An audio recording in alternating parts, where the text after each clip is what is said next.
السلام عليكم ورحمة الله.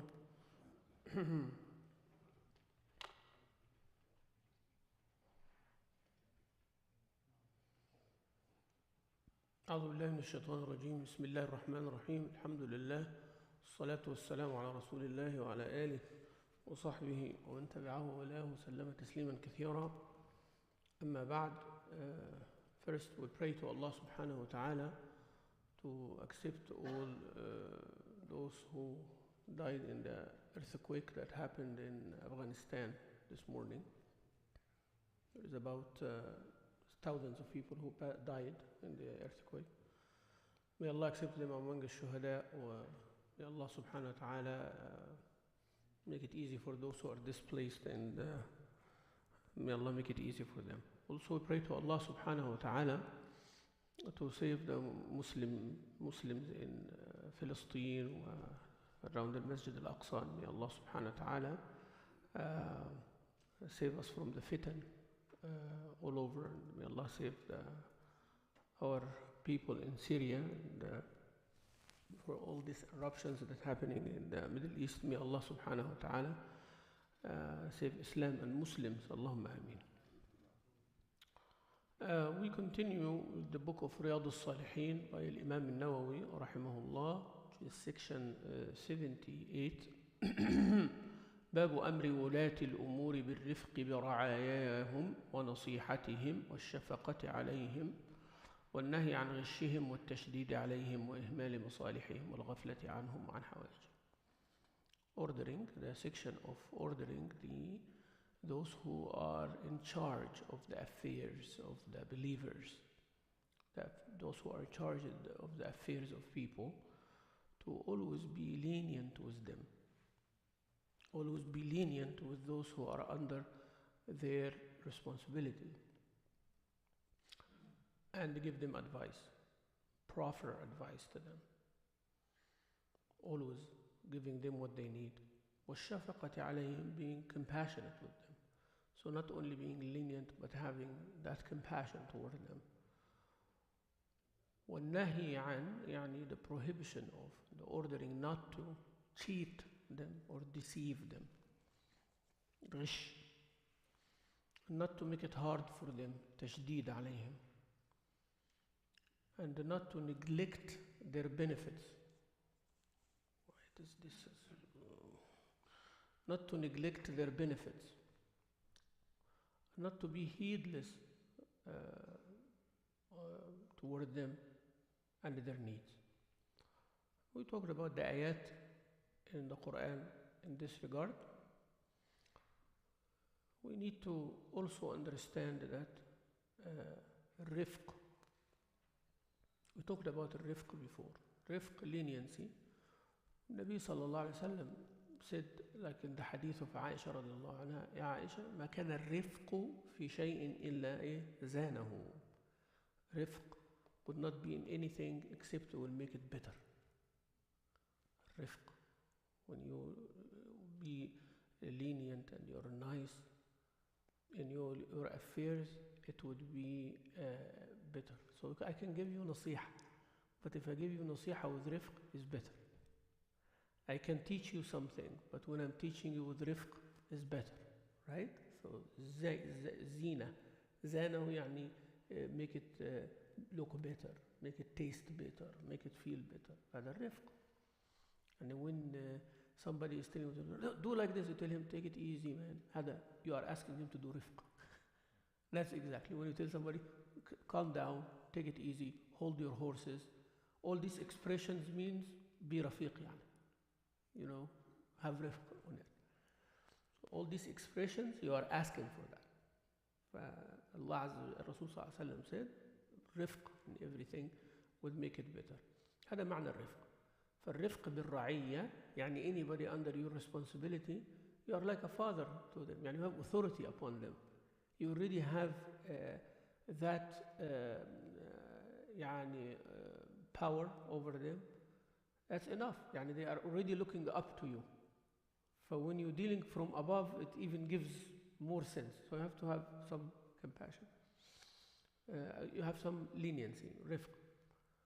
والنصيحة, النصح لهم, يعني في فرق بين نصيحتهم والنصح لهم. يعني نصيحة to somebody, you're giving somebody advice. But النصح له يعني always you are choosing what is better for them. So because the word النصيحة would translate it as advice, right? Right? You say نصيحة, give some نصيحة, but that's one of the applications of the word. But the word itself means purifying anything or taking away the impurities from something. تقول نصح الثوب أي أصلحه. يعني there is a thawb like this that has some cuts and some things you do, alterations. You know alterations? هذا النصح. Make it better, make it fit. Something doesn't fit, you customize it.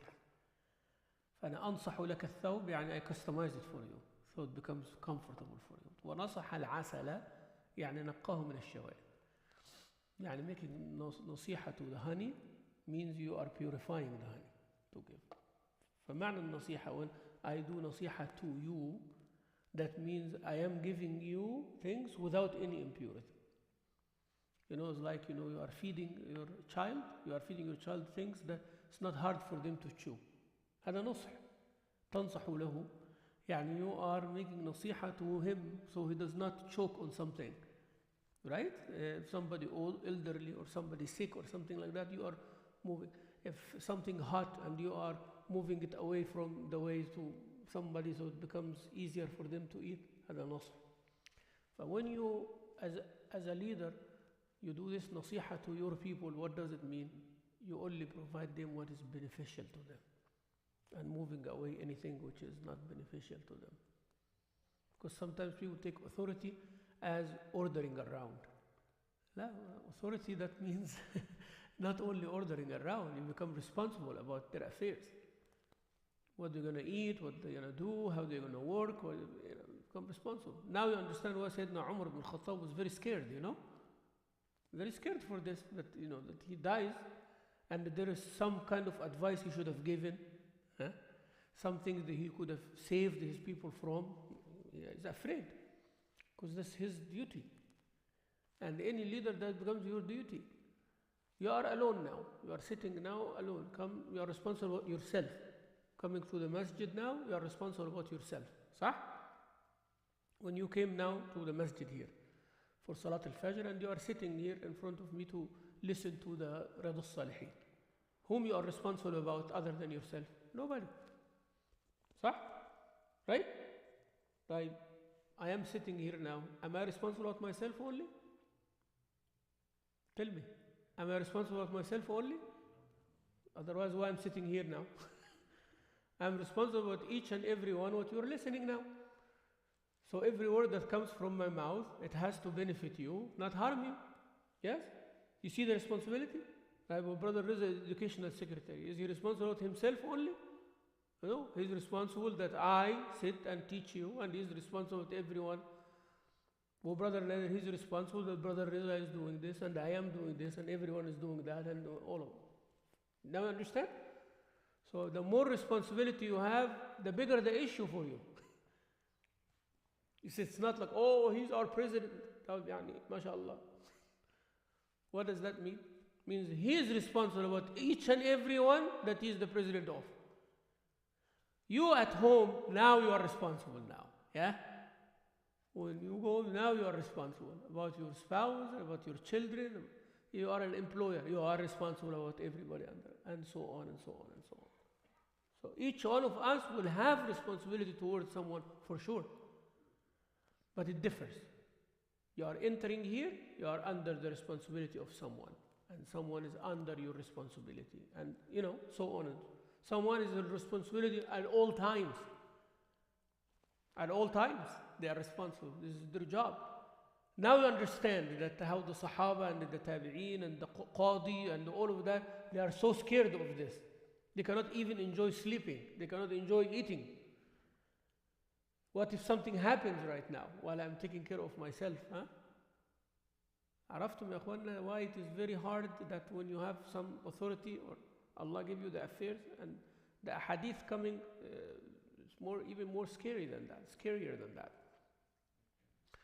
First hadith in this section, before we get to the next hadith يعني. طيب الغش, what is الغش? ها؟ What cheating يعني خداع, والغش also يعني cheating. But in Arabic, every word has its own indication, يعني it has its own denotation and connotation. Denotation is the literal meaning of the word. Connotation implies something, right?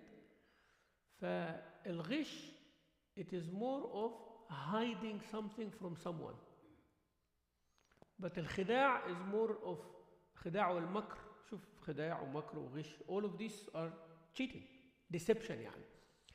But مكر being deceptive in the action, يعني you are showing something but hiding something else. But الغش is actually hiding only, hiding. يعني if I tell you خلاص, but الخداع has more planning, plotting يعني. It is the plot. The مخادعة is the يخادعون الله وهو إيه؟ وهو خادعهم. They are showing something while hiding something. But الغش, you are hiding something. Hiding a piece of information that knowing it will make a difference. So I'm selling something to somebody and I'm hiding it. That's why Rasul Sallallahu Alaihi Wasallam told the man what? من غشنا ليس منا. He put his hand in the pile of wheat and he find wetness inside. It's wet, right? But that is hidden. يعني everybody sees outside what? Dry. But it is from inside is what? Wet. And Nabi Sallallahu Alaihi Wasallam said, you have to make it clear. He said, Ya Rasulullah, the rain came and it dried outside. I did not touch it. It is still. You have to bring the dry one out and the wet one, because this will weigh more. But when you're looking at it from outside and you scoop and you put, nobody knows. So man ghashana falaysa min. You do not hide stuff. Do not hide things. That's very important. I remember when I was in Minnesota a very long time back, I bought a car which was a very nice car. It looks very sporty. And it was red also.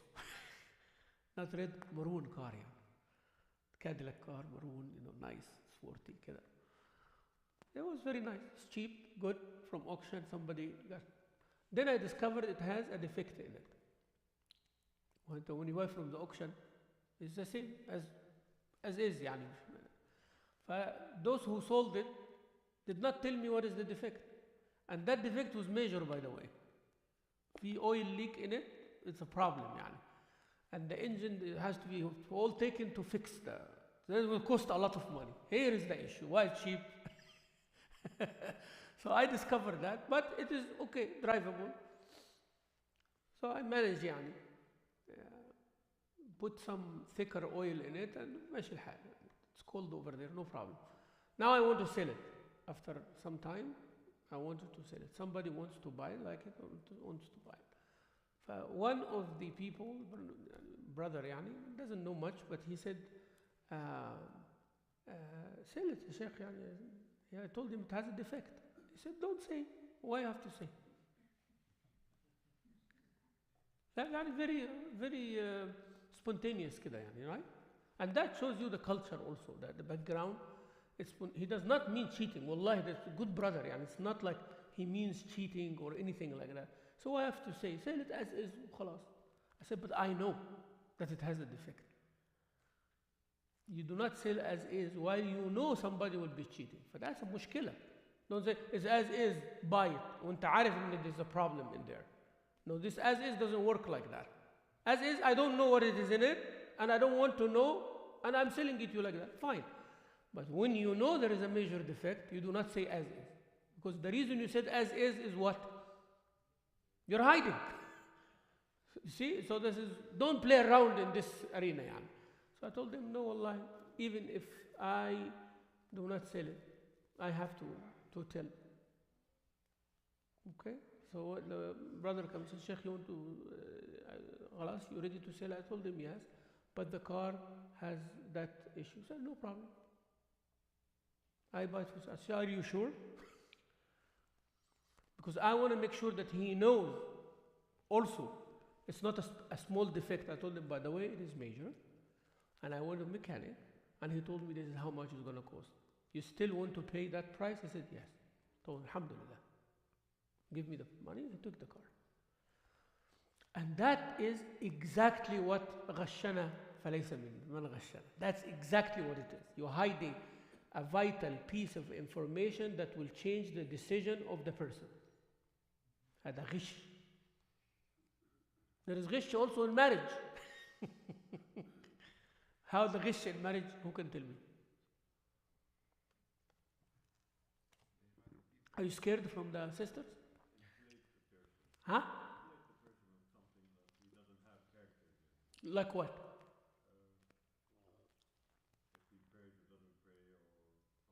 Like somebody goes and say, oh, I'm a very practicing person. I go to Masjid Salam all the time, huh?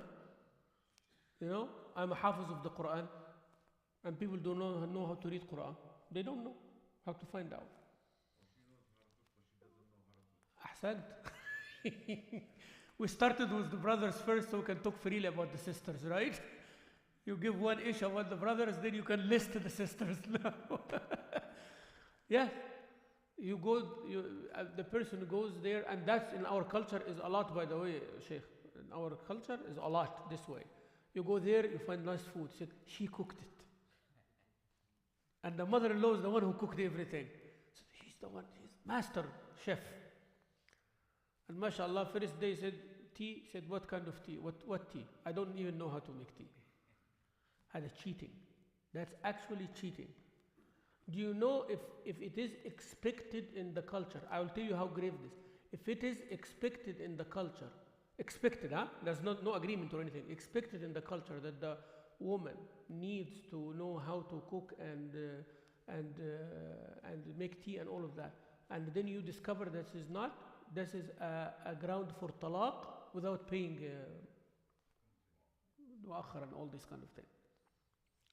Because it's cheating. It's cheating. If a person would do. Same thing for the man.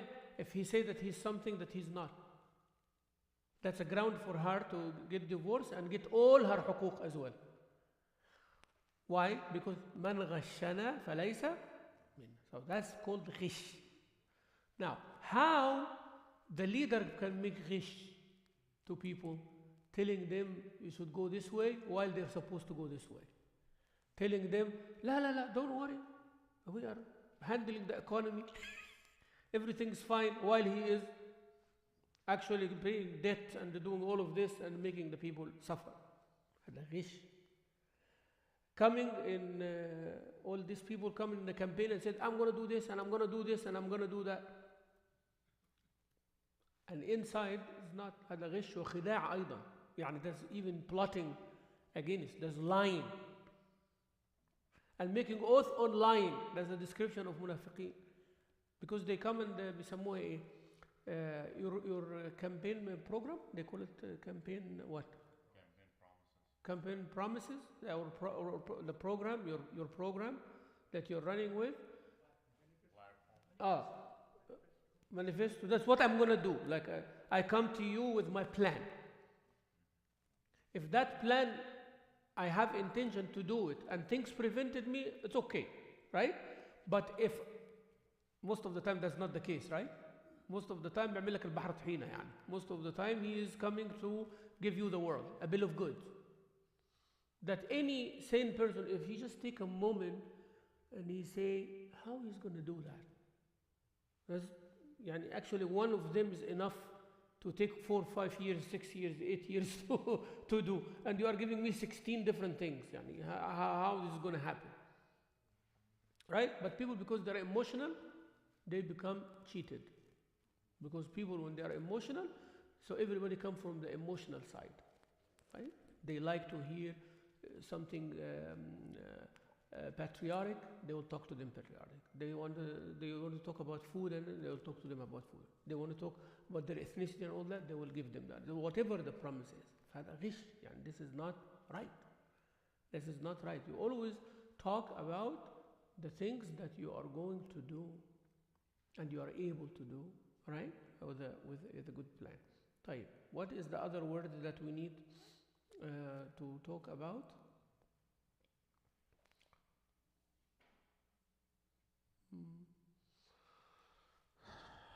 What is the page number, Sheikh? Because I think I...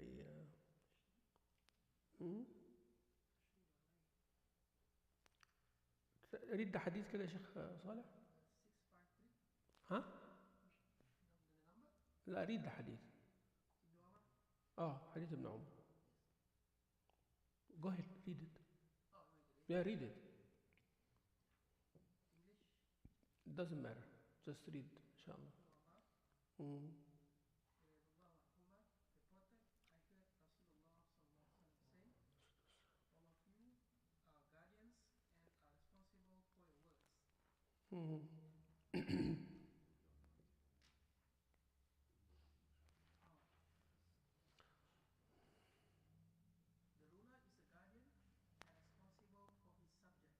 The man is a guardian and responsible for his family. The woman is a guardian and is responsible for her husband's house, his offspring. And so all of you are guardians and are responsible for your words. هذا في البخاري ومسلم صح؟ البخاري مسلم. نعم. طيب، وحديث عبد الله بن عمر رضي الله عنهما أن النبي صلى الله عليه وسلم قال: كلكم راع وكلكم مسؤول عن رعيته، فالإمام راع وهو مسؤول عن رعيته، والرجل راع في أهل بيته ومسؤول عن رعيته، والمرأة راعية في مال زوجها ومسؤولة عن رعيتها، فكلكم راع وكلكم مسؤول عن رعيته، أو كما قال صلى الله عليه وسلم. So that is the first hadith. What about the second hadith, Sheikh?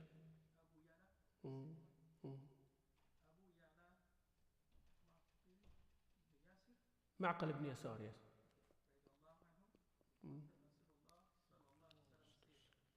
Any slave whom Allah makes him in charge of subjects and he dies while he is not sincere to them, Allah will make Jannah unlawful for him. الحديث what is the hadith number, this one? 654. Hadith 654. 654. أن النبي صلى الله عليه وسلم يعني قال في معنى يعني الحديث أن ما من رجل يعني أعطاه الله يعني أمرا أو أمانة فمات وهو غاش لرعيته إلا حرم الله عليه الجنة، أو كما قال صلى الله عليه وسلم. So the first hadith, النبي صلى الله عليه وآله وصحبه وسلم, he is saying that everyone is responsible. راع shepherd. راعي shepherd. From رعاية. رعاية means taking care. But when you say راعي, it goes back to the shepherd. Few words in Arabic that has a literal meaning, but when you say it, because it is used too much for a specific item or a specific person or a specific incident case, then it goes to that. So when you say kafir, it goes back to the disbeliever, على طول straight. Even kafir originally means farmer. Kafir means farmer because he hides the seed in the ground, right? So that is farmer. But now you are not going to go say, Assalamu alaikum ya kuffar. Like people, farmer says, أيها الكفار الجميلين, you are beautiful kuffar. And we're not going to do that. Because now you know the word kuffar or kafir goes where? Even Quran said, لم يكن الذين كفروا. Right? But يعني this is very important, right? To understand. So now when we say كلكم راع يعني shepherd. But the word shepherd will be used figuratively. So shepherd means a man, a person who is taking care of a herd of sheep. That's why they call it shepherd. But if he is taking a herd of cows, also shepherd. The camels, also shepherd. Taking care of humans, also shepherd. It's not like humans like animals, يعني. No. Figuratively speaking is caretaker of a group. أكلكم, النبي صلى الله عليه وسلم, all of you راع. Any adult male is راع. Something you will be responsible about. You are working for somebody, you are راع to this. You have a business, you are راع to everybody under you. You are the husband, you are راع to your wife and wife, you are ra'i to the children and the money of your husband and everything. Is that clear so far? فقال النبي صلى الله عليه وسلم كلكم راع. يعني at the end of the day, each and every one of you will be is a shepherd or a caretaker. وكلكم مسؤول عن رعيته. Because most of the people will think this responsibility is kind of an honor, it's kind of a status. مسؤول.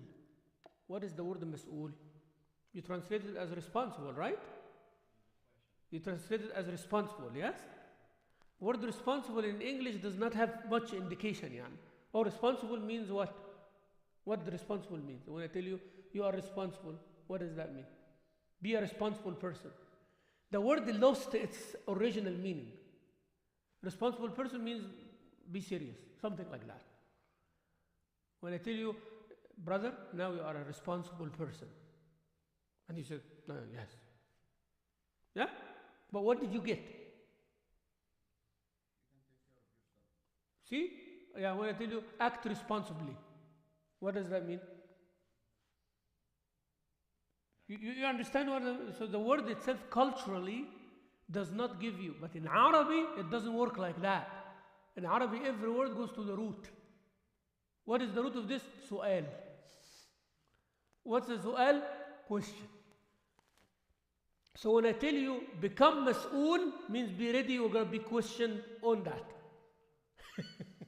You're going to be questioned by someone. So the word mas'ool, when they said al-mas'oolin, al-mas'oolin, they are the ministers and the cabinet and all that. They're going to be questioned. People will question them, the ruler will question them, and Allah will question the ruler and question everybody. So when I said, the Nabi said, كلكم راع مسؤول عن رعيته. يعني you are appointed as a راع.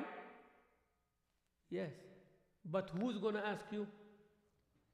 And in front of people also will be asked.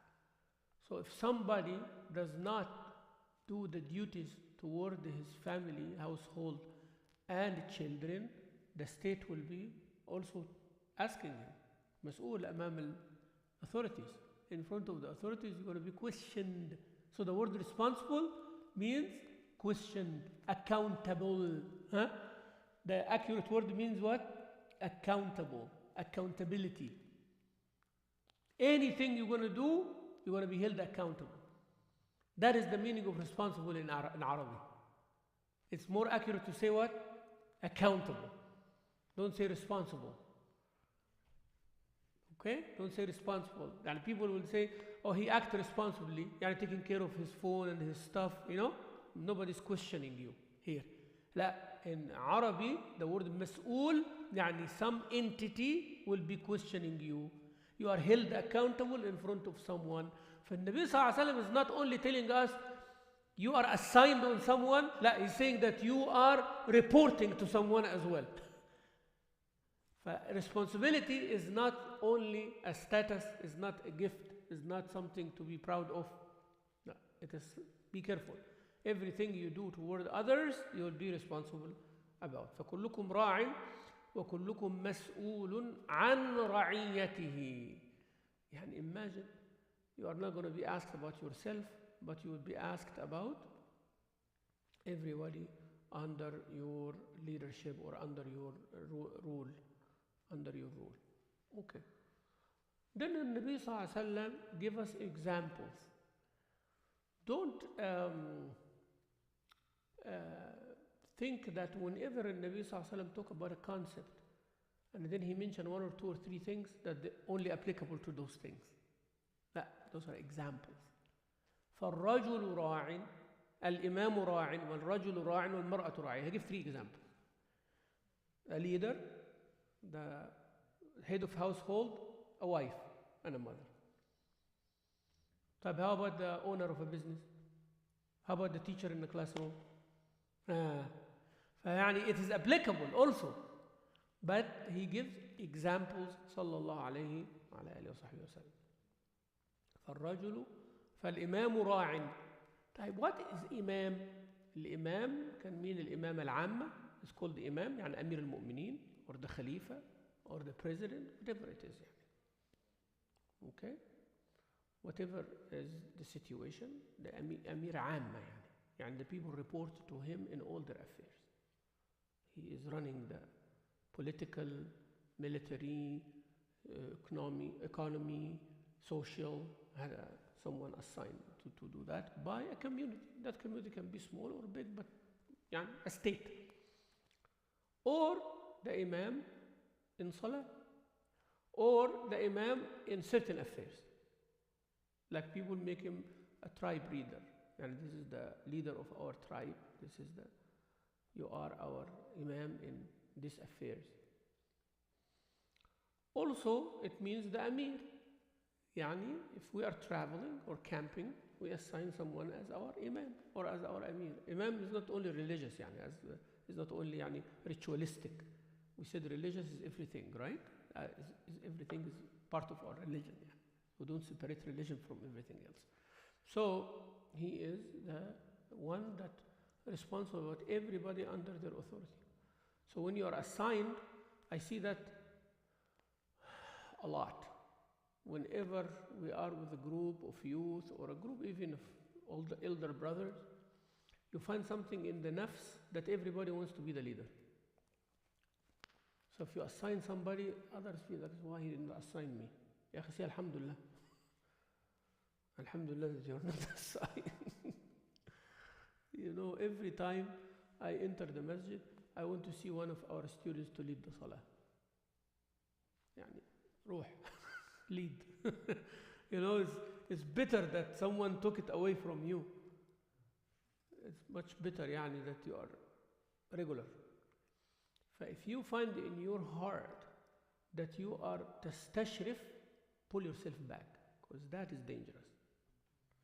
Every time, my brothers, I'm telling you, that you find in your heart, while there is a group of people, that you are better or you are the best to do it, you are in danger. I'm not saying that you are not the best. I'm not saying. You might be actually. Like Sayyidina Yusuf said, make me the leader. He knows that he is the one. And that takes also guts. It takes courage to do it, When you know that if you don't do it, big corruption will happen. Yes. But is this the case all the time? I don't think so. Most of the time, people want it as a, why? I am the eldest. I am this, I am that. Why he did not recognize me? Why he did not put me in the front? Like, I don't know, in our culture, in different cultures, sitting beside the driver in the car is a big deal. Who knows this? Who agrees? Huh? In Malaysia is the case? Here you go. I like that, man. Let's move to Malaysia. So, in our culture in Egypt, if there is an elder, if my dad is there and then the car came, if I sit in the front, if I open the back door to my father, that's an insult. I'm just telling you. If I open the back door of the car to my father, and that means I want to sit in the front, means he has to tell me. He has to tell me, I want to rest in the back of the station, that's okay. Now he downgraded you, that's okay. He put you in the front, it's all right. It's a downgrade. But if you sit in the front, it means you're taking lead now. You're going to tell the driver where to go and all of that. So it's all about perception. Okay? But that's because he's elder, he's right. For sometimes, you have to be careful with these things. And many times, when we are going to the funeral or something like that, some of the brothers, they come and we're going in the same car. So the brother is driving and everybody runs to the back. I said, come on guys, I want to be in the back, I said, Sheikh, no, you're the Sheikh at the front. I said, when accident happen, I am the sacrifice. La, khalini in the back. In the back is better for me. You have to also take care of these cultural differences. But if you find yourself tastashrif, I want to be the leader, pull yourself back. Nabi sallallahu alayhi wa sallam warned his uncle, Al-Abbas, from that. He told him, make me the leader of, like something. A couple of times, And he came and told him, make me the leader, Amir on something. He said, Ya Abbas, Ya Amma, yani whoever comes for it, we're not going to give it to him. But whoever is qualified will be assigned to it. And then he told him, whoever runs behind it, Allah make him enslaved to it, to this position. And whoever it is given to, then Allah help and support. Another time when he was in Mecca, when they opened Mecca, Al-Abbas was the assigned Bani Hashim, or assigned to give the drink and the food and feed people. But taking care of the Kaaba was for Bani Abd al-Dar, another family. فالعباس came to Rasulullah and said, oh, now you have the key, give it to me. اجمع لنا السقاية والسدان. يعني let's take care of the whole package. Nabi Sallallahu Alaihi Wasallam said no. It stays with them until Yawm al-Qiyamah. You know? So Nabi Sallallahu Alaihi Wasallam does not give the one who's running behind it. Because it's very rare that somebody running behind it because they know they are qualified. Now, if election, for example, you have to run and do all of that, that doesn't mean that you are running behind. And don't misunderstand here. Okay? Because nomination happened, the person is running because they are the one who is, no, the people nominated. So this is not the case here. But still you are in danger. If you are nominated, you have the choice to refuse. If you accept, now means you accepted the trust of the people in you. Now you are responsible. Be careful now. Have the amana from Allah Azza wa Jalla subhanahu wa ta'ala. فقال النبي صلى الله عليه وسلم الإمام إيه؟ راع. يعني you are a shepherd. ومسؤول عن رعيته. مسؤول in what scope? How much? What is the scope? Your responsibility. Not out of your scope of your responsibility. So if I am the assigned imam of this masjid, I'm not going to be asked about Masjid Bilal. That is not my scope of responsibility, right? Now, if I am assigned as a supervisor of all the masajid, now it is in the scope of my responsibility. Job description. Whatever given in your job. Also, when you volunteer, don't say, oh, I am volunteering, I can sleep today. Payment versus non-payment is a side issue. Responsibility is the main issue. Okay? If you say, I am going to volunteer to teach kids something, now خلاص, you're responsible now. مسؤول. Otherwise, don't volunteer. Do not propose. You proposed for no payment, or you asked for payment. That's a side issue. Right? This is another issue. But the main issue is what? The responsibility, the amana, the accountability. Yes. The main issue is now you are accountable, because this position now, there are services to the community, there are people who will benefit or not benefit, lots of things will be affected. That's why I'm not scaring you to volunteer, by the way, but I'm telling you the importance of when you are assigned, you are accountable. If not to somebody, not to the community, to Allah Azza wa Jal. You said, I'm going to clean this masjid. You cannot come and say, oh, I feel tired in the morning. La, you come and clean. You make extra effort, actually. You make extra effort to come and clean because you promised that. Right? So that is, you are ra'in or mas'ool. So within the scope of your responsibility, whether you volunteered yourself or you are assigned by someone, you are accountable. I hope this is clear, huh? So please, inshallah, I'm not saying don't volunteer. La wallah. But do according to your ability. Don't take more than you can chew. Say something little. That's why I was talking to Brother Rizal other. So if each one of us volunteer 1 hour a month, 1 hour a month, ya akhi. See how many people sitting here today, How many people pray Fajr? About 150 or so. Every morning, every Sunday. Sunday is the largest number of Fajr Salah. This takes about 70 people, the line. So, about 70 people, this line. So if we have 2 lines, that's 140 people. So 140, 150 people. That's 150 hours of volunteer, 150 volunteer hours per month. Per month. About 5 hours a day. Am I right? About 5 hours a day. Do you know what that means, 5 hours a day? There are 5 people who are here, yes? Correct, or am I exaggerating? So that the masjid affairs are taken care of big time. If we organize it, we have a schedule, 1 hour. Just come 1 hour, ya akhi. Imagine now the people of Jum'ah, 1 hour a month. Yani 12 hours every year. Wallahi, nothing. Just come to the masjid and do something. Very simple stuff. Whether, helping people outside, whether helping with the Boy Scouts, helping in the Sunday school. We have about 336 children in Sunday school. Do you know that?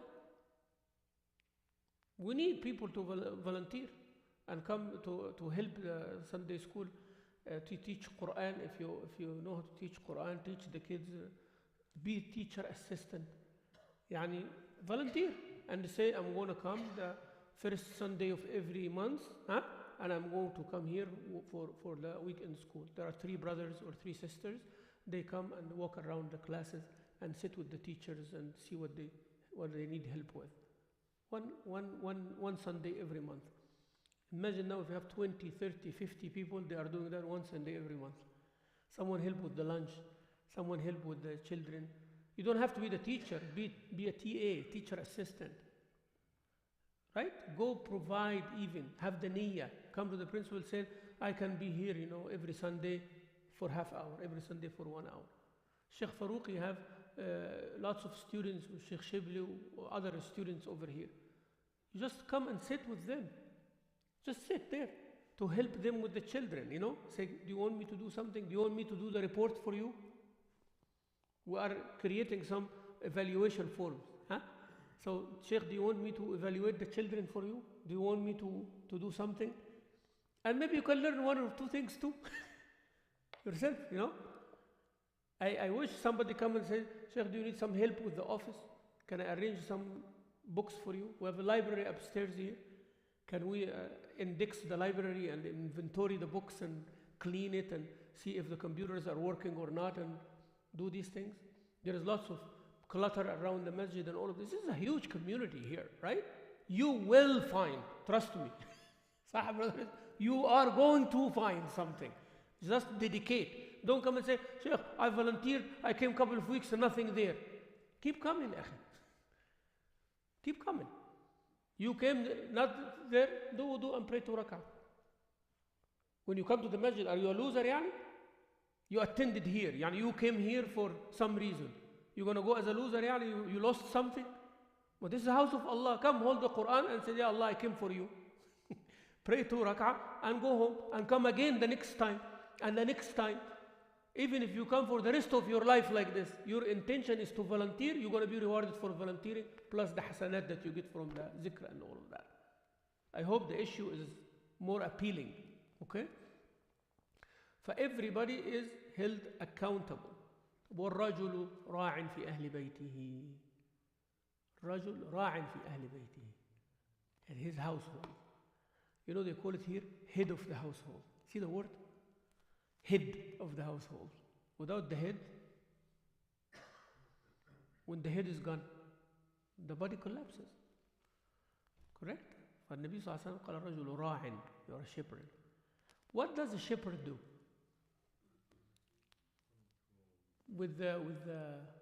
See, the first word came, control. You see? Control. I know, but that's exactly control. But not only that. Control is part of your job. Controlling is part of your job, but it's not your job. If they're going to go here and there, you control that. But if they are within the line, no control or anything. Managing their affairs. That is more accurate. Managing their affairs to the best of their benefit. Their benefit, not your benefit. You are there for them. Ya salam. When that is misunderstood, you find the leader, mashallah, big fat guy like this, and you find everybody hungry and starving under. Because benefit for them. Why Sayyidina Umar was eating the bread, dry bread with vinegar until his stomach started growling. He said, I cannot be full while people are hungry. In the year of Ramada, famine. They said there is no way. He has access to food, by the way. And there is a shar'i reason for him to be stronger. Yani shar'i reason for him, sharia reason, that he has to eat healthy food so he can manage the hungry people. You understand? Yet he said no. He went extra step. How can I do it in good conscience? Yeah? How can I do that? It's okay that I go fundraise for people who are hungry overseas, or the relief and all of that. But I take hundreds of thousands every year to do that. I cannot do it in good conscience. If you can, but I cannot do it in good conscience. في ناس كده. Some people like that. Every penny, even though it is my job, even though I dedicate myself, even though this is me and my family's need, if I work here, this is how much. If they offer me the same salary to do relief, I will not do it. I'm just telling you about myself. I will not do it. And I was offered like that. And more. I said, actually, I have a problem with the same. You're going to offer me more? It's actually a problem for me. Because now every penny I take, I know where the money is going. I know who's benefiting from that. So I feel guilty. I feel very guilty. But at least I'm here. We're together in this. No problem. May Allah subhanahu wa ta'ala give us this understanding. Because even if you benefit, you still will benefit to the limit. You are not going to go extravagant.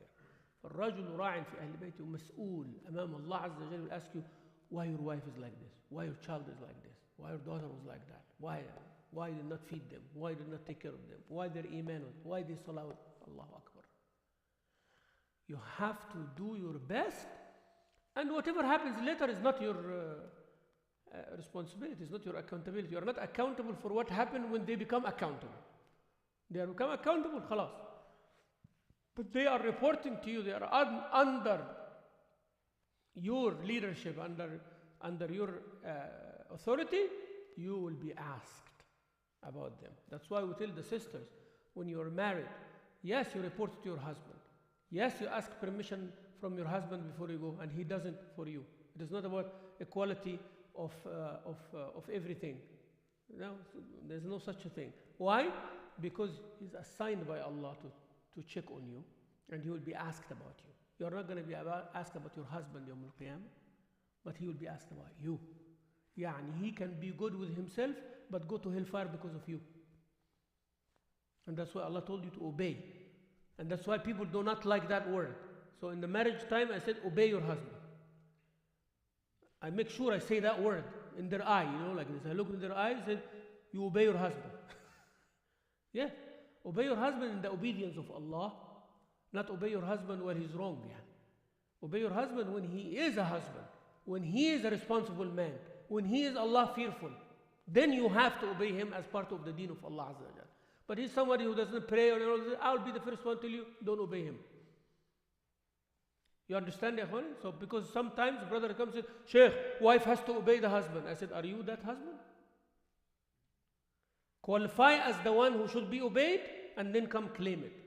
Actually, if you are qualified, we will not be asking that question. She will actually be obeying without anything, because if you fear Allah, you will love her. If you fear Allah, you respect her, right? If you fear Allah, then obedience will come automatically. Will give you more than obedience. Al-ihsan yani. Will tell you what you want me to do. You see that question?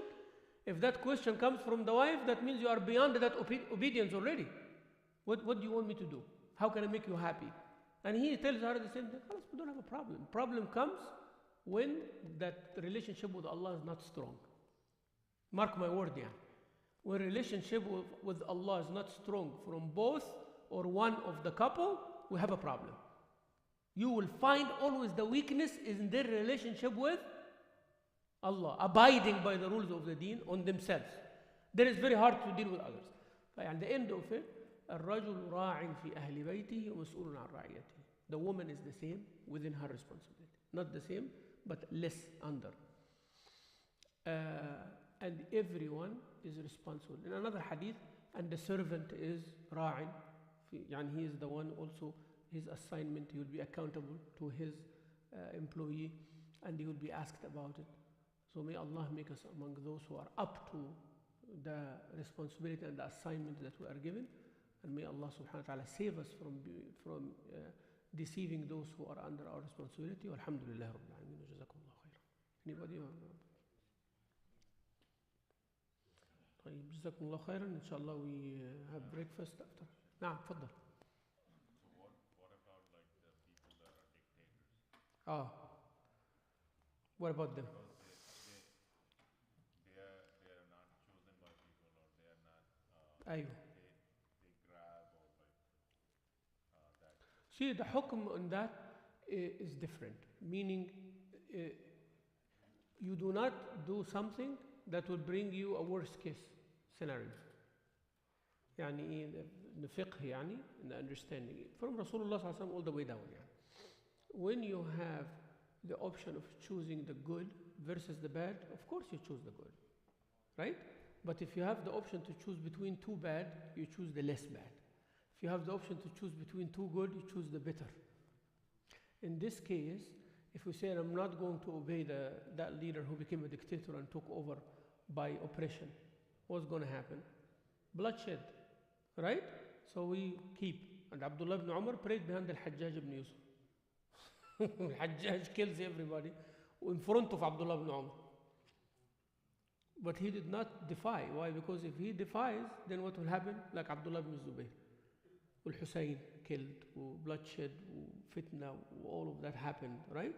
So if you know that people, everybody, they remove, that's fine. But if it is going to take a bigger problem, that is where the issue should be. It can be said the other way too, right? Because if you don't stand up, that you are like basically. But stand up as what? Good. No, yes, exactly. But the Prophet ﷺ said, whoever can change with their hand, let them change with their hand. Whoever can change with their tongue, let them change with their tongue. Whoever cannot deny with your heart, and that's the least. So basically you are doing according to your ability. But as I said, if the people know that they are going to end up removing that person who's a dictator, even with some casualties, that's fine. But do not go as an individual. Because you go as an individual, you lost. If your family lost, you have a problem. So that's why it has to have some understanding in it. Doing it to a smaller scale, it's all right. يعني. You know, in the small affairs, that's fine. But you know, the general imama has its own ruling. يعني the ahkam of the imam or the khalifa or president, all that is different from the ahkam of the leader of a company or the imam of a masjid or these things. Because this one here, people give loyalty based on religion. يعني. This is more loyalty because there is an army and there is economy, there is politics and everything. As long as it is not going to bring a bigger problem to everybody, then yeah, inshallah. Yes.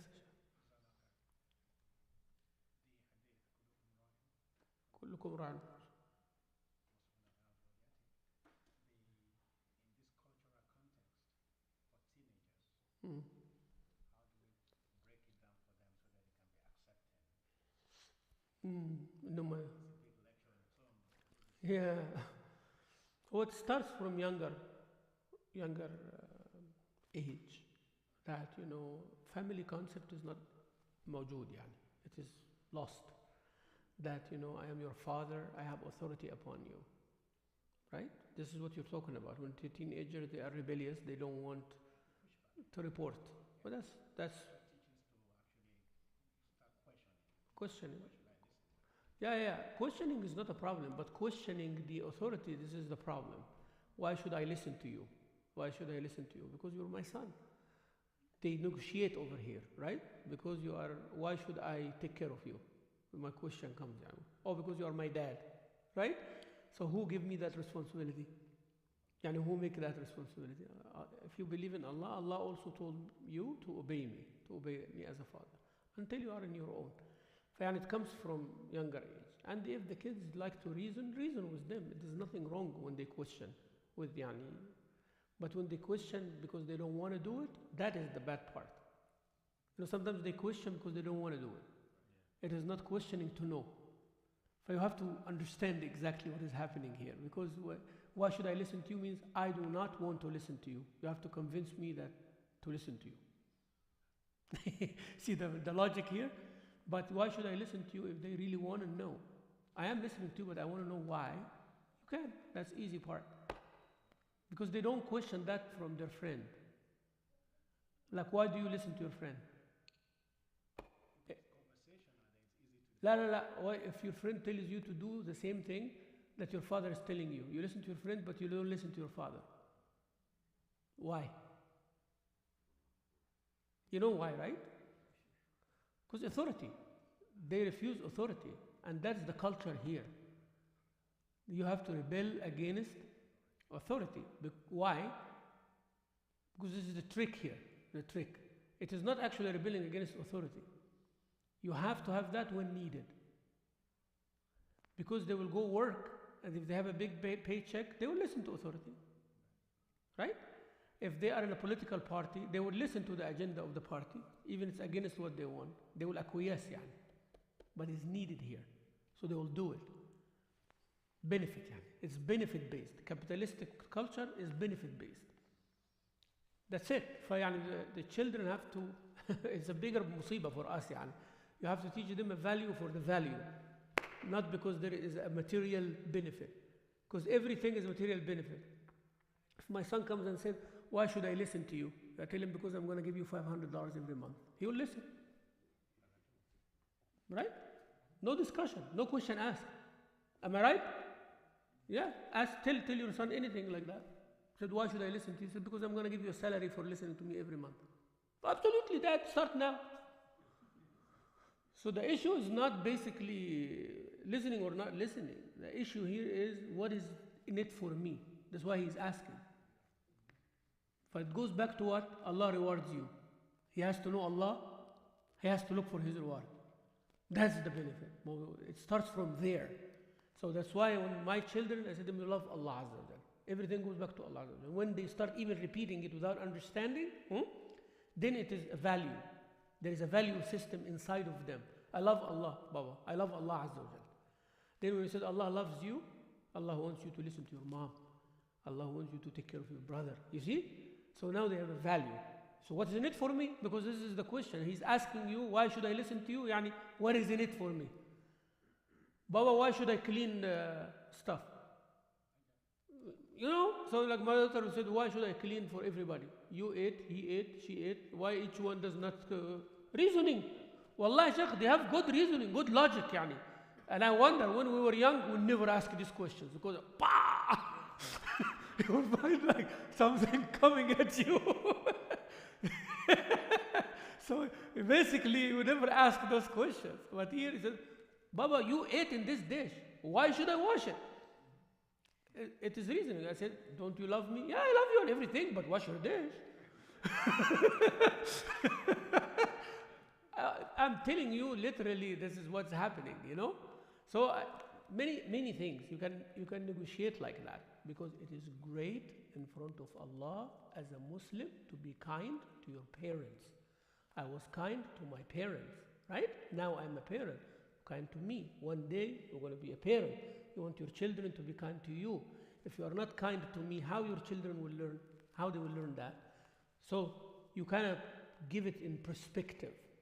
But you have to have some reward for it, because as a Muslim, Allah told us what is in it for you.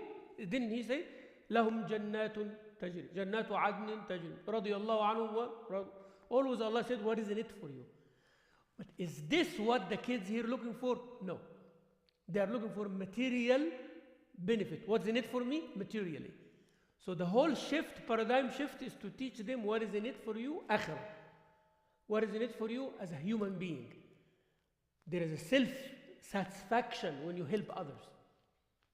So that is what we need to focus on, inshallah. I hope it is. Jazakumullah khairan. Alhamdulillah. Accountability about the children, how till age, till puberty.